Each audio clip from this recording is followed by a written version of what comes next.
8월 첫째 주, 완전히 휴가철이고, 무더운 가운데 또 비가 내려서, 이렇게, 편안함을 주는 그런, 주일, 귀한 예배 오신 여러분 모두를 환영하고 예수님의 이름으로 축복합니다. 오늘 또 준비하신 하나님의 은혜가 모두에게 충만하게 임하시기를 축원합니다. 말씀 보겠습니다. 마태복음 6장 31절에서 34절 말씀 같이 봉독하겠습니다. 마태복음 6장 31절에서 34절 9쪽이네요. 신약 9쪽. 다 같이 시작. 그러므로 염려하여 이르기를 무엇을 먹을까, 무엇을 마실까, 무엇을 입을까 하지 말라. 이는 다 이방인들이 구하는 것이라. 하나님께서 이 모든 것이 너에게 있어야 할 줄을 아시느니라. 그런즉 너희는 먼저 그의 나라와 그의 의를 구하라. 그리하면 이 모든 것을 너에게 더하시리라. 그러므로 내일 일을 위하여 염려하지 말라. 내일 일은 내일이 염려할 것이요 한날의 괴로움은 그날로 족하니라. 빌립보서 4장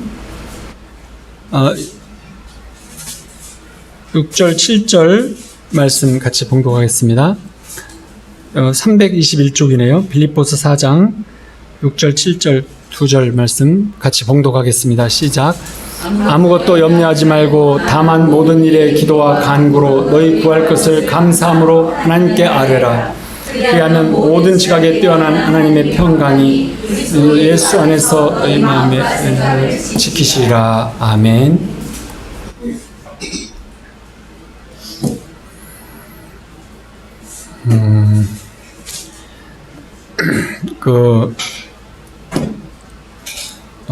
이 세상에는 이제 행복과 기쁨이라고 하는 좋은 것들이 있어요. 근데 이 땅에 있는 그 행복은 이제 우리 세상의 삶 안에서 이제 알게 되고 주어지고 이 기쁨은 위로부터 내려오는 하나님 품 안에서 누리는 그런 감정이죠. 그래서 최상의 기쁨은 성령께서 우리에게 함께 하시면서 우리 영혼에 힘을 주실 때예요. 그래서 그 기쁨을 누리게 되면 어둠의 세력들이 물러가게 되고 또 주변에 침몰하는 심령들에게도 고통과 슬픔을 위쪽으로 들어 올리는 그런 역할을 감당을 해줘요. 영원한 빛 가운데 사시며 기쁨을 주시는 아버지 하나님의 그 심장 안에 있는 그 빛이요 생명이요 기쁨은 어둠과 절망 속에서 소망을 바라보게 하시고 하나님을 바라보는 자들에게 주시기 위해서 찾고 계시죠. 어떤 두 가지 예가 있는데 정말 이 하늘에서 주는 기쁨이라고 하는 것은 어떤 해군 장교는 정말로 배를 타고 먼 해역으로 나갔어요. 근데 거기서 암이었던 아버지의 소천 소식을 들었는데 배 한가운데가 몹시 아픈 걸 느꼈다고 그래요. 세상이 무너지는 것 같은 느낌 속에서 이제 애통하고 울고 있었는데 기도 동역자가 와서 함께 기도를 해주자 정말로 더 많이 울었는데 그 후에 갑자기 하나님이 임재를 해주셨어요. 그래서 그 방에 그리고 그 영혼에 가득 채워주셨는데 정말 환하게 방을 채워주셨어요. 눈물은 여전히 흘러내렸지만 그것은 이제 기쁨의 눈물이 되어졌어요. 정말로 애가 끊어질 듯한, 창자가 끊어질 듯한 슬픔 속에서 솟아난 이 기쁜 하나님의 은혜는 하나님에게서 주시는 정말로 값진 선물이었다고 그래요. 또 우리가 잘 아는 어떤 성령 사역을 하는 목사님의 아버지도 이제 그분도 성령 사역을 하셨던 분이신데 이제 암에 걸렸는데 급속히 나빠져서 아주 나빠져 갔어요. 근데 이제 아들인 이 목사는 하나님께서 질병을 주신 것이 아니라고 믿었는데, 왜냐하면 예수님께서 그 질병을 보고 한 번도 그런 말씀을 하신 적이 없기 때문에 그래요. 그러니까 하나님께서 주신 것이 아닌 것이죠. 임종을 며칠 앞두고 이제 모두 가족들이 그 주변에 모여가지고 하나님께 감사와 찬양을 올려드렸는데, 이런 엄청난 아픔 가운데서 이제 하나님을 다 같이 가족들이 찬양하자. 그래서 계속 찬양을 불렀어요. 그러면서 왜 그러냐면 천국에서는 드릴 수 없는 선물이기 때문에, 이 땅에서만 드릴 수 있는 선물은 우리가 애통 가운데서도 찬양을 드린다라는 것이에요. 그래서 정말 큰 고통을 경험할 때 찬양을 올려드리는 그럴 수 있는 권한이 우리에게 있는 것이죠. 이것은 마귀의 계획이 완전히 실패당하는 것이죠. 인간적으로는 설명이 되지 않는 어떤 굉장한 슬픔 속에서 하나님 아버지께 감사를 드리지 못한다면 어떤 귀한 것을 받았을 때도 주님이 주셨는지 믿을 수 없는 것이죠. 왜냐하면 모든 것이 다 주님께서 주시는 것이다 라는 믿음이 있어야만 이 두 가지가 다 감사드릴 수 있는 것이에요. 하나님은 우리에게 능력과 풍성한 삶을 원하시지만 그보다 더 헌신하는 마음을 원하세요.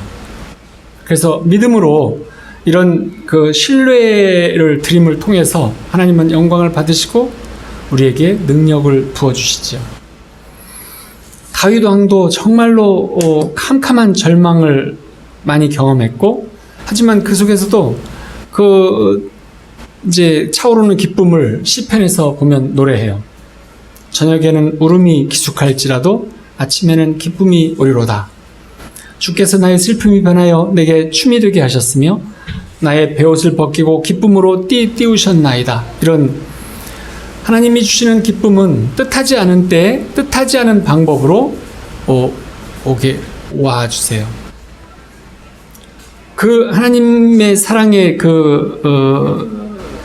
기쁨은 하나님의 마음 가장 깊은 하나님의 심장에서부터 부어지는 것이죠. 이 기쁨은 하나님을 사랑하는 자들에게 주는 하나님의 선물이세요.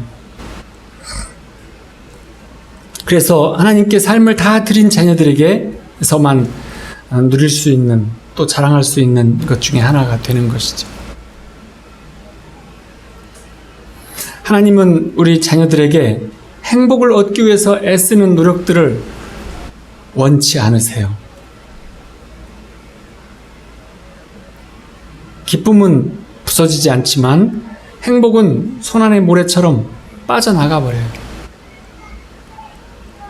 신약을 이렇게 분석한 사람들은 행복이라는 단어는 27번 정도 쓰여졌고, 기쁨, 기쁘게, 기쁜 이런 단어는 약 10배, 280번 정도 쓰여졌대요.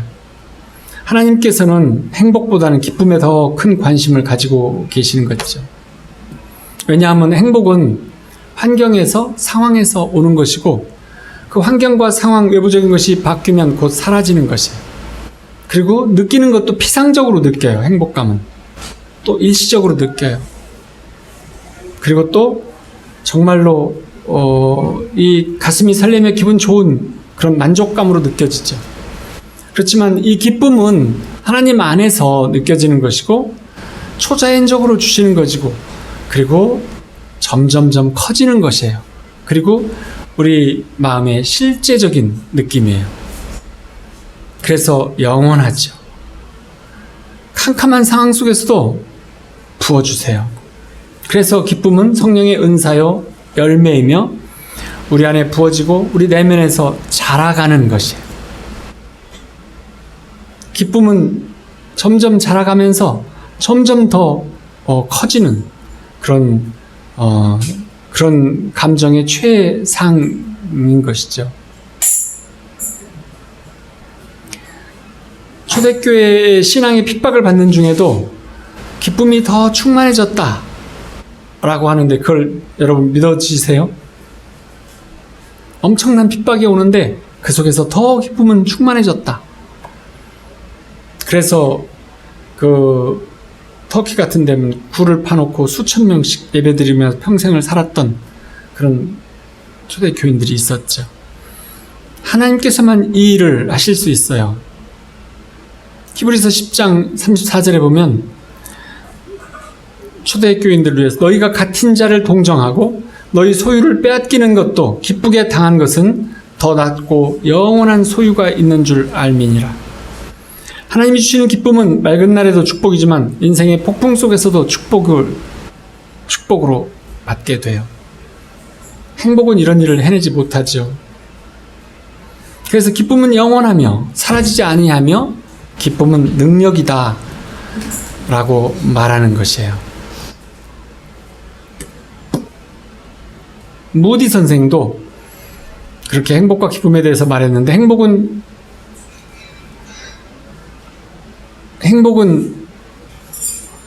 주변 때문에 생겨나지만 상황이 그것을 망쳐버려요. 문제와 상황이 항상 행복을 망쳐요. 하지만 기쁨은 고통 속에 있을 때도 우리에게 부어지도록 해주세요. 기쁨은 더 캄캄한 골짜기를 지날 때 가득 부어주기도 하며 어두운 밤에도 흘러 넘치게 해주시는 것이죠. 기쁨은 모든 핍박 속에서도 반대 속에서도 우리에게 부어주시고 우리 심장 안에서 멈추지 않고 끓어오르는 샘처럼 세상은 알지 못하고 볼 수도 없는 아주 비밀스러운 그런 샘처럼 주님은 순종하며 주님께 다 드리고 주님께 모든 것을 위탁하는 자들에게 영원한 기쁨으로 주신다고 했어요. 근데 그것을 누가 도둑질해 가냐면 염려, 근심, 걱정, 불안, 두려움 얘들이 우리에게서 평강과 기쁨을 도둑질해 가요. 정말 빠르게 도둑질을 해가죠.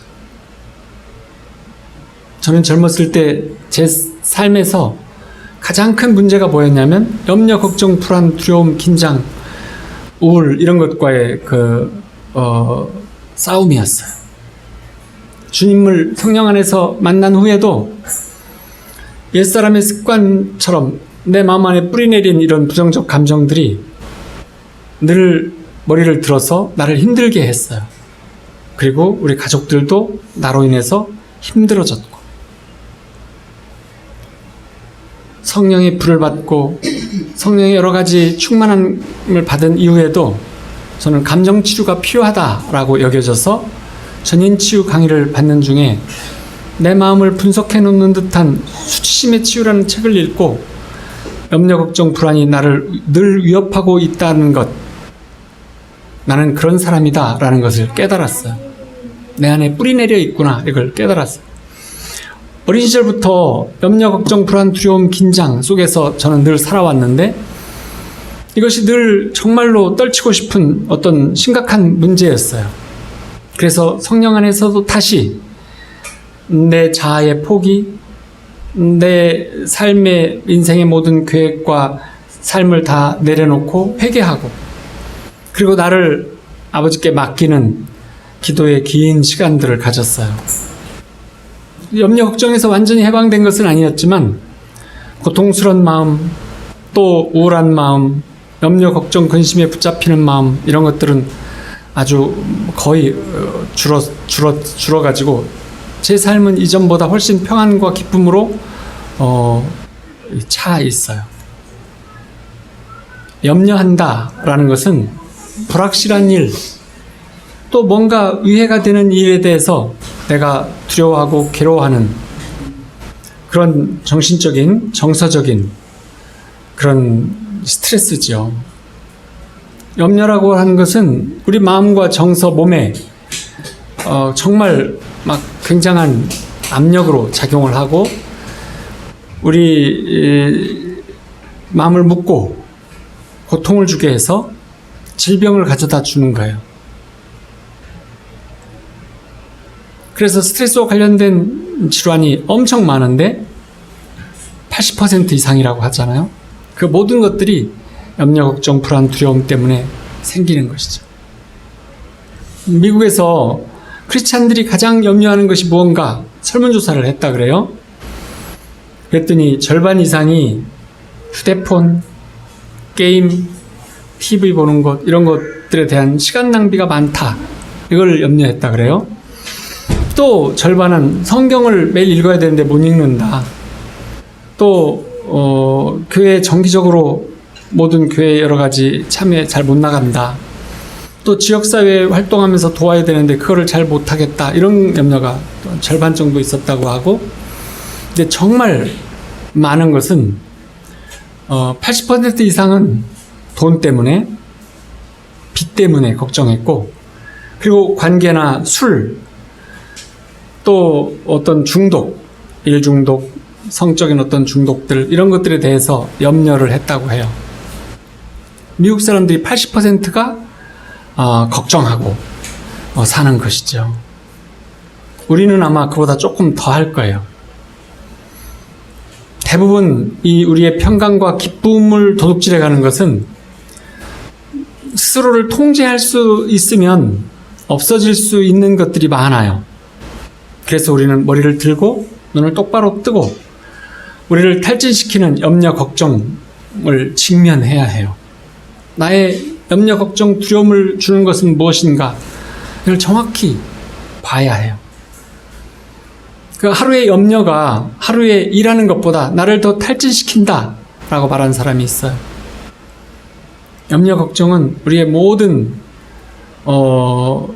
우리 안에 있는 어떤 면역계, 신경계, 호르몬계, 순환계, 소화기계, 피부 같은 모든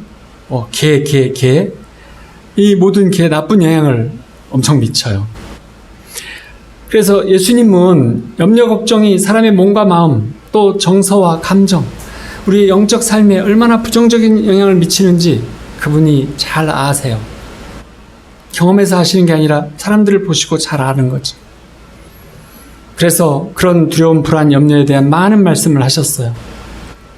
하나님께서 우리 아버지가 되시며 자녀인 우리에게 필요를 채워주시겠다 약속하셨다는 것에 대해서, 그래서 아무것도 염려하지 말라고 우리에게 예수님은 주로 명령하셨어요. 부탁하신 것이 아니에요. 우리가 봉독한 그러므로 염려하여 이르기, 뭘 먹을까 마실까 입을까 염려하지 마라. 이는 다 이방인들이 구하는 것이다. 하나님 아버지께서는 모든 것이 너에게 있어야 할 줄을 아시느니라. 그래서 너희는 먼저 그의 나라와 의를 구하라. 그리하면 모든 것을 너에게 더하시리라.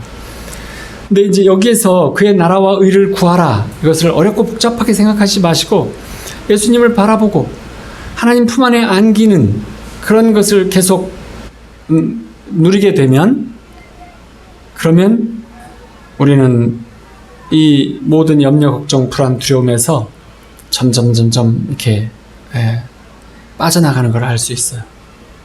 온 우주의 절대적인 권세와 능력을 가지고 계신 아버지 하나님은 우리가 염려하는 것, 이것은 시간 낭비다 라고 예수님께서 가르쳐 주세요.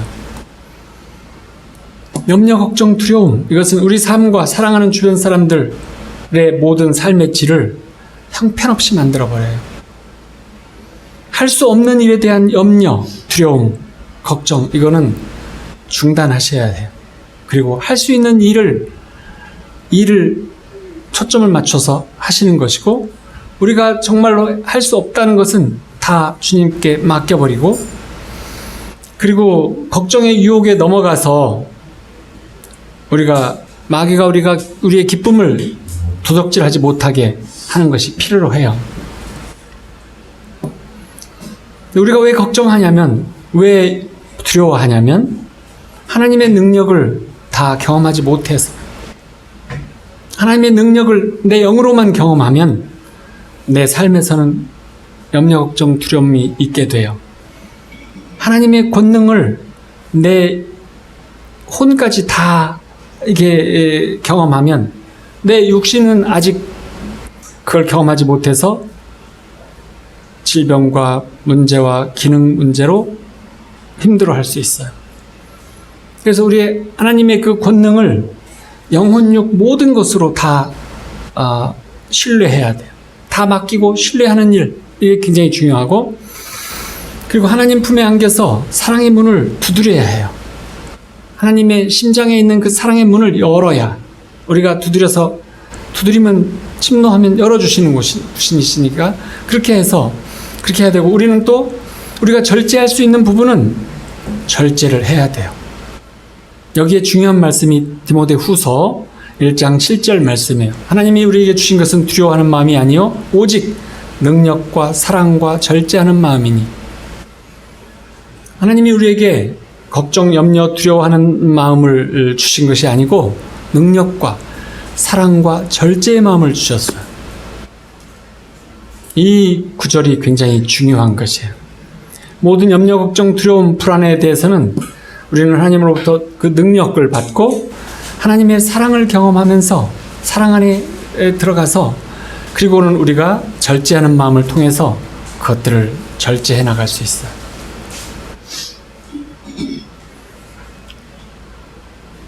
우리가 우리의 삶의 태도를 바꿔줘야 되는데, 변화되고 좀 더 앞으로 나아가고 또 좀 더 그 성령의 충만한 우리의 삶에, 그래서 인생이 점점 더 행복하고 기쁘고, 그리고 그 여러 가지 주변에 좋은 영향을 주면서, 그리고 하나님의 권능을 행하면서 하나님의 사랑을 전하면서, 그러면서 그 모든 것들을 절제하면서 조정하면서 이렇게 살아가야 되는데,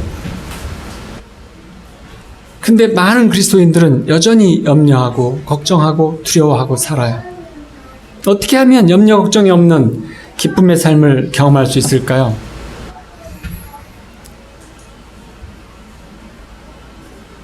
하나님께서 우리에게 원치 않는, 예수님께서 명령하신 그것은 염려 걱정이라는 질병이라는 것이에요. 염려 걱정은 곧 질병이기 때문이죠. 염려 걱정에 휩싸이면, 두려움에 휩싸이면 우리는 질병으로 들어가게 되기 때문이에요. 그래서 염려 걱정은 곧 질병의 첫 단계죠. 하나님께서 그래서 싫어하시죠. 그렇기 때문에 그 치유의 첫 걸음도 자신과 삶을 예수님께 드리는 것이에요. 우리는 흔히 다 드렸다고 생각해요. 그렇지만 드리지 않은 부분은 염려하고 걱정하고 두려워하는 것이에요. 그래서 다 드려야 돼요. 매일매일 드려야 돼요. 매일매일 십자가를 지는 일이 바로 그런 것이에요. 나 자신도 드리고 내 소유도 드리고 나의 소망도 드리고, 예수님께서 대신 다 짊어지시고 피 흘려주신 십자가, 거기에 다 밑에 내려놓고 나를 다 드리는 일, 나의 문제와 상황과 건강과 모든 것들을 다 드리는 일, 이것이 꼭 첫 번째로 필요한 일이에요. 두 번째는 아까 하나님이 주시는 것은, 주시고자 하는 마음은 능력과 사랑과 절제라고 하셨잖아요. 그래서 그 염려를 이길 수 있는 능력을 채워달라고 하나님께 기도해야 돼요. 염려를 이길 수 있는, 걱정과 두려움을 이길 수 있는 능력은 어디서부터 올까요? 무엇 속에 있을까요? 성령 속에 있어요. 누가복음 11장에서 너희가 악할지라도 좋은 것을 자식에게 줄 줄 알거든 하물며 하늘 아버지께서 구하는 자에게 성령을 주시지 않겠느냐. 그러니까 악한 부모라도 자식에게 좋은 것을 줄 줄 아는데, 가장 선하신, 가장 완전한 사랑을 주시는 아버지께서 자녀에게 가장 좋은 것, 바로 무엇을? 성령을 왜 안 주시겠느냐? 구하라 라고 하시는 거죠. 성령께서 하나님이 자녀에게 힘을 주시고 염려가 적은 삶, 염려를 해결하는 삶, 기쁨이 점점 커져가는 삶을 주신다는 것이에요. 그리고 세 번째는 성경 말씀의 약속을 붙잡고 나의 생각과 나의 행동에 어떤 스타일을 다시 설정해야 돼요. 이거가 참 힘들어요. 사람이란 어떻게 만들어졌냐면 우리의 마음과 생각이 감정을 지배하게 돼 있어요. 우리가 만나서 하는 말, 보고 듣고 들리는 어떤 것들, 우리가 경험하는 어떤 것들, 문제들, 이런 것들이 우리 마음과 생각이 일어나서 우리의 감정을 지배해요. 그리고 그 감정이 우리의 행동을 또 지배해요. 그리고 우리의 감정과 행동이 우리의 삶을 만들어 나가죠. 근데 정말 선하시고 신실하신 하나님 아버지를 신뢰하는 일, 이것이 정말로 중요하고 필요한 거예요. 저에게도 염려, 걱정, 불안, 두려움이 감정이 떠나가 버리면 성령 안의 임재를 통해서 기쁘고 평안하고 감사한 마음이 충만되어서 하루를 살다가 어떤 일과 사건, 문제를 만나고 어떤 사람들을 만나고 그러면서 그것이 떠나가는 일을 경험해요. 그러면 내 안에서 빨간불이 켜져요. 내 마음 안에 파란불이 늘 켜고 있다가 초록불을 켜고 있다가 빨간불이 켜져요. 그러면 어떻게 한다 그랬죠? 다시 짧게라도 임재에 들어가요. 근데 우리가 그렇게 하면서 살다가 보면 염려, 걱정, 불안, 두려움이 나를 휩싸고 있는 그 감정이 오면 몹시 그 감정이 싫어져요. 한번 떠나가면 그리워하지 않게 되는 것이에요. 염려, 걱정, 불안, 두려움이라는 감정에 휩싸여 살다가 그것을 떠내버리고 안식하고 평안하고 기쁘고 감사하고 그런 삶을 살면서 다시 또 그런 어떤 환경에 휩싸이고 그러면 그것에 대해서 정말로 싫어지는, 정말로 원치 않는 것을 알게 느껴져요. 그래서 그런 어떤 그것이 올 수 있는 결정들, 어떤 행동들, 또 이런 그것을 우리의 삶에서 자꾸 우리는 그것을 피해서 빼내고 없애주게 돼요. 염려, 걱정에, 두려움에 휩싸이지 않는 삶을 자꾸 살아가게 하는 거죠. 그러면서 우리는 또 내 감정이 점점 변화되면서 그에 따라 행동도 바뀌고 삶도 바뀌고 변화되고 그리고 좀 더 발전해 나아가는 삶을 살게 되는 거죠. 이거 굉장히 중요해요. 하나님께서 이것까지 바꿔주시진 않아요. 성령 안에서 임재할 때 기쁨을 주고 평강을 주고 감사를 주지만 그것을 우리가 스스로 영혼 안에 있는 우리 마음 안에 일어날 것을 우리 육체적인 것, 감정은 마음이라기보다 육체예요. 감정은 마음이 아니에요. 감정은 본능이기 때문에 육체예요. 배가 엄청 고픈데 기분 좋은 분 계세요, 혹시? 옆에서 맛있는 거 먹고 나는 배가 쫄쫄 근데 기분 너무 좋다. 이렇게 쉽지 않죠? 그래서 감정이 육체라는 것이에요. 우리 육체가 피곤하면 짜증나고 힘들어요. 그래서 마음이 짜증나고 자꾸 이상해지면 내가 피곤한가를 봐야 돼요. 성령의 사람들도 그럴 때 있어요. 나는 주로 피곤하면 그러더라고요. 그래서 낮잠 자고 그냥 멍하고 있다가 좀 자고 뭐 이렇게 해요. 쉬고 자고 그래요. 근데 그게 참 필요로 해요. 한잠 자고 나면 기분이 싹 바뀌어지죠. 근데 이거는 정말로 우리의 삶과 우리 관계와 우리 주변의 모든 것들을 영향을 주기 때문에 아주 중요한 거예요. 그리고 이제 또 한 가지 중요한 것이 있는데 우리가 문제에 대해서 염려 걱정이 자꾸 일어나는데 그것이 모두 내 책임은 아닐 수 있어요. 왜냐하면 염려 걱정 불안 두려움의 삶의 태도는 유전적으로 받기가 쉬워요. 또 어렸을 때 일어나는 어떤 일 때문에 그런 경우가 많아요. 여러분들 중에는 아들이기를 원했는데 또 딸을 낳았단 말이에요. 뭐 이런 태어나자마자 오는 슬픔이라고 하는 거 있잖아요. 이것이 거시기가 하나 있었더라. 이런 말을 들으면서 아주 정말로 그 나의 존재 자체를 처음 가장 기쁨을 주고 반갑게 유지할 그럴 분들이 이게 말이지. 이런 슬픔과 한숨소리를 듣는다면 그게 그게 내 잘못은 아니에요. 그것이 내 잘못이 아닌 거죠. 그리고 내 무의식, 최초의 무의식 속에서부터 시작된 그런 어떤 우리가 해결할 수 없는 4대 감정들을 받은 경우에는 어쩔 수가 없는 거예요. 내가 그거를 해결할 수 있는 내 책임이 아닌 거예요. 그래서 하나님께서, 예수님께서 십자가에 죽어주신 것이죠. 너희가 해결할 수 없는 거였어. 우리가 해결할 수 있는 거였으면 예수님이 죽으시기에는 너무나 고귀한 분이시지 않아요? 그 염려, 걱정을, 두려움을 치유하지 않으면 나의 삶이 망가지는데 하나님께서 주시고자 하는 많은 기쁨의 삶을 다 놓치게 돼요.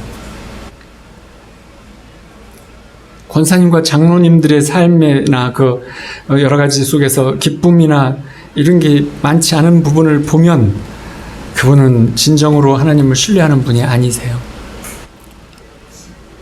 그런 분 저는 많이 봤어요. 일단 근엄해요. 근엄하면 두꺼운 사람이잖아요. 두꺼워져. 그러면 안 돼요. 그런데 그래서 우리의 많은 기쁨의 삶을 살라고, 우리의 삶을 기쁨으로 가득 채워주시기를 원하는 하나님께서는 자녀의 삶을 기쁨으로 가득 채워주기를 원하시는데, 여러분이 이쁜 자녀에게 장난감을 딱 하나만 사주고 이런 거 갖고 평생 살아라 그러진 않잖아요. 원하기도 하지만 좋은 재밌는 장난감들 놀이기구 많이 사주고 재밌는 데를 많이 데려가잖아요. 하나님은 우리보다 그걸 더 원하시죠. 근데 우리는 그것들 다 놓치고 염려, 걱정, 불안, 두려움을 가지고 잡혀서 살게 되면 우리는 소심하게 살 수밖에 없고 나약한 삶을 살 수밖에 없고 관계가 힘들어지는 삶을 살 수밖에 없게 돼요. 유교적이고 불교적이고 가부장적인 조선 후기 인물들 역사책 안에서 흑백 사진 보신 적 있으세요? 이렇게 생긴 사진들, 이런 사진들 많이 안 보셨어요? 역사책에서? 저는 사진 보고 그때마다 놀랐어요. 이런 인물이 왜 이런 얼굴이지? 인물은 큰 인물인데 왜 그렇게 있지? 유교적이고 가부장적인 그런 우리 조상들의 삶이었어요. 외국인들이 우리나라를 처음 방문해서 쓴 기록들을 이렇게 여러 개 본 적이 있는데, 그분들이 한국 사람들을 어떻게 표현했냐면, 저들은 재밌는 일이 하나도 없이 사는 사람들과 같다. 표정이 근엄하고 완고하며 어떻게 저들 속에 삶에 기쁨이 있을 수 있을까 싶을 정도의 얼굴을 하고 있다. 근데 사귀어보면 그들은 굉장히 재밌고 즐겁고 유쾌한 사람들이다. 이렇게 설명을 했어요. 그런데 그러면서 이것들을, 이런 어떤 우리가 우리 탓이 아닌 것도 있다는 거죠. 그래서 주님 앞에서 회복하려고 하고 늘 임재를 통해서, 기도를 통해서, 성령을 읽으면서, 성령 안에 거하면서, 예수님을 바라보면서 이걸 회복하는데, 빛을 가득 채우는데도 염려와 두려움과 불안이, 긴장이 지속된다면 그러면 어떻게 해야 될까요? 그래서 상담 치유가 있어요. 상담을 받아야 돼요.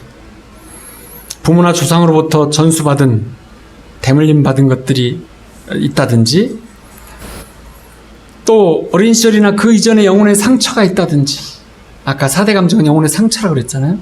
악한 영이 눌림이 있다든지, 또는 심지어는 성령 안에서도 하나님의 선하심과 하나님의 능력을 확신하지 못하는 그래서 나에게 그걸까지는 바꿔줄 수 없다고 하는 신앙인들, 권사님과 장로님들이 많이 가지고 있어요. 이런 분들은 이걸 상담을 받아서 치유함이 필요해요. 아까 말했잖아요. 저는 수치심의 치유라는 책을 이렇게 하면서, 수치심의 치유가 이 성경책 3분의 2만큼은 두꺼울 거예요. 글씨도 많고 짜잘하고 많아요. 근데 그걸 읽으면서 저를 정말 다 분석해 놨더라고요.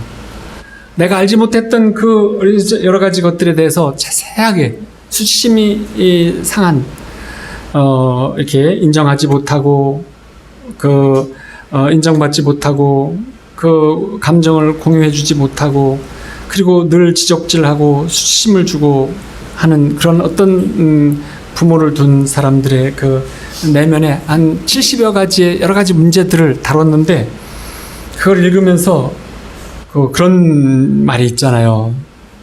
눈물에 젖지 않은 페이지 수가 없다. 그렇게 분석을 했었어요. 근데 그렇게 하면서 이제 그야말로 이제 그 전체를 다 이건 내가 해결할 수 있는 게 아니었구나. 그리고 나한테는 뿌리가 깊구나. 예수님의 십자가 밑에 다 드리는 것 이외에는 아무 방법이 없구나. 그리고 그렇게 하면서도 부족한 부분은 그런 상담과 그런 책들을 보면서 회복을 하기 시작했어요. 그래서 수치심을 많이 받은 사람이 70가지를 갖고 있다면 저는 한 절반 이상 가지고 있더라고요. 한 50개? 뭐 정도. 여러 가지 갖고 있었어요. 그런데 그것들을 나중에 이제 제가 회복하면서 어떤 생각이 드냐면, 이제 진료실에서도 수치심이 많은 사람들을 자주 봐요. 수치심에 찌르는 사람은 얼굴 표정이 그 좀 얼빠진 표정을 하고 있어요. 일반적으로. 멍한 표정. 그런 표정을 가지고 진료실에 와요. 멍하고 약간 얼띤 표정 있잖아요. 그리고 매우 이상한 동작과 말과 행동을 적절하지 않은 이런 것들을 하기도 하고, 이제 그게 그러면 이제 그 4대 감정에 당한 사람들이에요. 본인이 어떻게 해석할 수가 없어요. 근데 어떤 분들을 보면 부모님이 그러셔가지고 부모님이 수치심에 굉장히 많이 당했는데 장모님이시더라고요. 근데 그 자녀가 똑같이 그렇게 수치심이 많아요. 근데 이 부모로부터 수치심을 받은 건 없어요. 이 자녀는 그냥 대물림을 받았어요. 엄청 수치심이 많아요.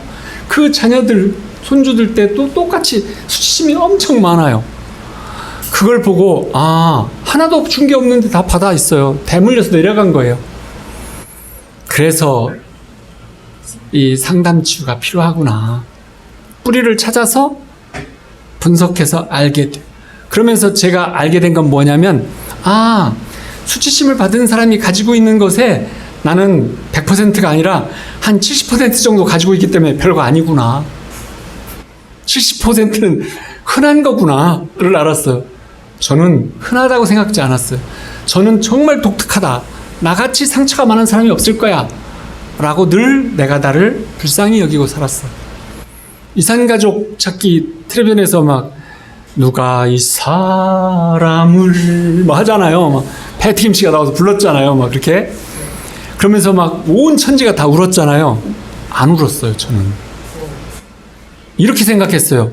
부모님하고 몇십 년 떨어져 살면 좋을 수도 있어. 뭘 저렇게까지 울 게 있어? 떨어져 살면 독특한 자기 삶을 개척할 수도 있는 거지. 있으면서 괴로운 것보다 없으면서 괴로운 게 나아서. 상담치유에 나오는 부분이에요. 힘들게 하는 부모보다 떨어져 사는 부모가 낫다. 상처가 적어요. 숫자는 훨씬 적고 좀 깊어요. 그래서 예수님의 치료를 받아야 돼. 깊기 때문에 치료가 잘 안 돼. 적지만 종류는 같이 살면서 힘들게 한 그게 훨씬 많아요. 종류는. 근데 깊진 않아요. 제가 이런 얘기하니까 다 나가시네.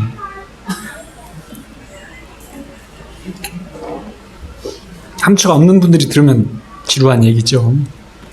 어찌됐든지 간에 그래서 수치심을 받으면 저렇게 되는데 저분은 절반 정도 되고 저분은 3분의 1 정도 되고 뭐 이렇게 여겨지게 되잖아요. 그래서 나도 수치심을 받은 보통 사람들 중에 하나구나. 그런 생각이 깨달아졌어. 내가 특별하게 그런 인생이 복잡한 그런 사람이 아니구나. 수치심을 받으면 나같이 되는데 나보다 더 심하게 될 수도 있는데 나는 3분의 1 정도 그런 사람이었구나. 이런 깨달음. 아주 기분 좋은 깨달음이었어. 나보다 적게 받은 사람들은 행복한 줄 알아, 좋은 줄 알아, 이렇게 할 수 있게 된 거죠. 그렇게 느끼면서부터, 알면서부터 내 약점이나 단점이나 힘들었던 것들을 내놓을 수 있게 됐어요. 스럼 없이. 한 번은 시에서 하는 거기에서 아버님하고 친한 시 국장님들 여러 사람들이 있는데 거기서 우리 아버지 험담을 내가 털어놨어요. 나는 우리 아버지로부터 이런 걸 받아가지고 이렇게 됐다고 상담 이거 하는데 그랬더니 그분이 갑자기 표정이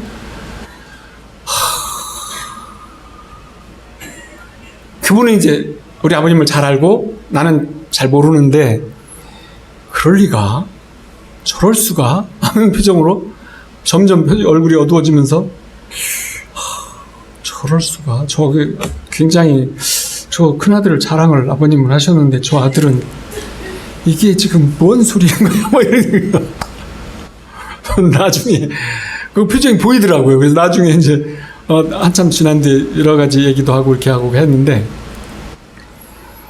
그러면서 이제 좀 친해지면서 이제 그런저런 것들을 알게 되고 그분은 이제 처음 교육을 받으면서 허걱 저럴 수가 있나 이렇게 아들이 아버지를 막 디스하네 이렇게.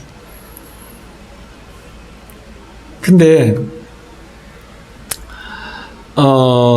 이 하나님은 우리의 삶을 즐기는 것을 원하세요.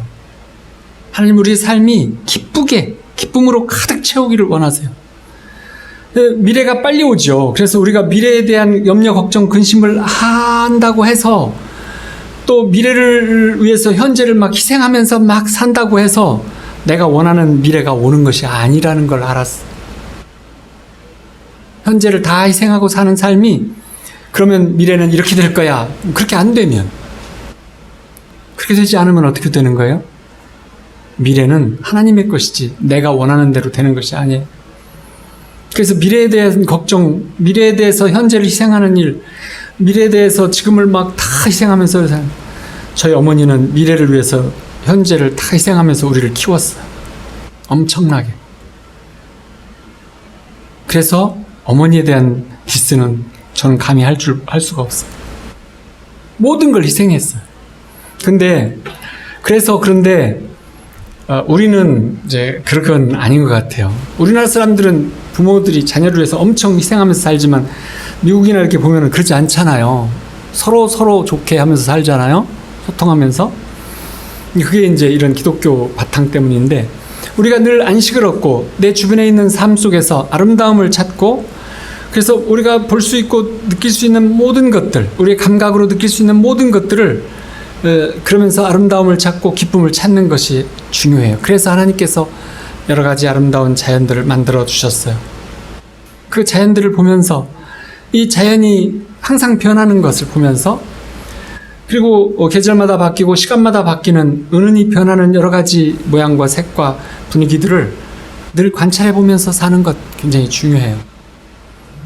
저 예전에는 막 걸어 다니면서 저 뚝길 여기 있잖아요. 천변길 또 바닷가길 어디 저 산길 저쪽 산 이쪽 산들 이런 데를 다니면서 늘 아침에 운동을 했는데 운동인지 뭐 걷는 건지 그냥 그렇게 하는데 어디를 갈 때도 그곳에 있는 풀이나 꽃이나 뭐 어떤 것들이 매일 달라진다는 걸 그리고 매일 새로운 걸 발견하면서 다니는데 그것이 우리의 뇌를 굉장히 건강하게 뇌과학자들이 엄청 건강하게 한다는 거예요. 어떤 사람은 운동이 목적이 되면 주변 환경은 늘 뻔한 길 가는데 뭐 이렇게 가요. 그러면 뇌는 운동이 안 돼요. 몸은 운동이 되는데 뇌가 운동하려면 많은 작은 어떤 우리의 감각으로 느낄 수 있는 것들을 감각에 충실하면서 사는 것 그것이 뇌를 건강하게 만들어요. 우리가 느끼는 것 지금 조용한 약간 눅눅한 분위기 속에서 약간 흐린데 선풍기 소리는 여기서 들리고 지루한 얘기는 자꾸 있고 근데 그 지루한 얘기가 조금씩 다르다는 것을 이렇게 느끼면서 계속 뭔가 변하는 것을 느끼면서 보는 일 이게 굉장히 중요하다는 거예요. 그래서 여러 가지 소리들, 빛들, 또 분위기들 여러 가지 것들을 그래서 한밤중에 내 심장 소리들, 또 지금 들리는 빗소리들, 아이들이 웃는 소리, 뭐 여러 가지 개 짖는 소리들, 바람 소리들, 여러 가지 이 소리들을, 그 소리에 나를 변화를 느끼는 거예요. 새로움을 느끼고, 그러는 것들이 우리 마음도 건강하게 하고 하나님의 신비로운 섭리를 알게 하고, 그리고 내 뇌를 건강하게 해준다는 거예요. 우리는 참 정말 좋은 자연 속에서 살아요. 특별히 이 보령은 정말 산들이 좋아요. 꼭대기에 소나무를 이고 있는 산들이 지금 많지 않아요. 외국에 가면 잡목들이 있는 산 꼭대기가 많아요. 근데 우리는 소나무를 많이 이고 있고, 그리고 또 그런 등산로도 굉장히 많고, 또 산과 들도 많고, 바다도 있고, 갯벌도 있고, 엄청 좋은 환경이에요.